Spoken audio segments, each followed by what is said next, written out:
বাদ্যের তালে ধ্বনিত হচ্ছে ২৫ বছরের সাফল্যগাথা। নবীন প্রবীণের মিলন মেলা ক্যাম্পাস জুড়ে, হাসি ঠাট্টায় মাতোয়ারা সবাই। এভাবেই উদযাপিত হয়েছে খুলনা বিশ্ববিদ্যালয়ের অর্থনীতি ডিসিপ্লিনের রজত জয়ন্তী। শুক্রবার দিনব্যাপী অর্থনীতি ডিসিপ্লিন এবং ডিসিপ্লিনের অ্যালামনাই অ্যাসোসিয়েশনের উদ্যোগে উৎসবমুখর পরিবেশে চলে নানা আয়োজন।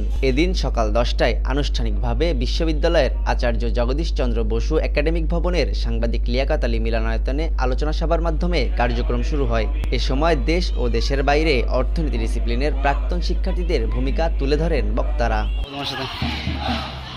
বেলা ৪টার দিকে ক্যাম্পাসে বর্ণাঢ্য শোভাযাত্রা বের করা হয়। এতে অংশগ্রহণকারীরা বিভিন্ন প্লাকার্ড হাতে স্লোগানে মুখর করে তোলেন বিশ্ববিদ্যালয় প্রাঙ্গণ। পরে মুক্তমঞ্চ সম্মুখে আয়োজিত খেলাধুলা, স্মৃতিচারণ, সাংস্কৃতিক অনুষ্ঠান, র্যাফেল ড্র সহ বিভিন্ন আয়োজন মন ছুঁয়ে যায় সকলের। দীর্ঘদিন পর বন্ধুদের দেখা পেয়ে ফটো সেশন আর নাচ গানে মেতে ওঠেন তারা।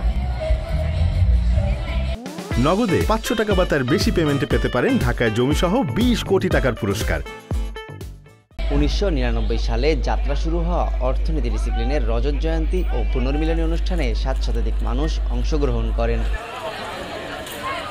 তানজিম আহমেদ, সময় সংবাদ, খুলনা।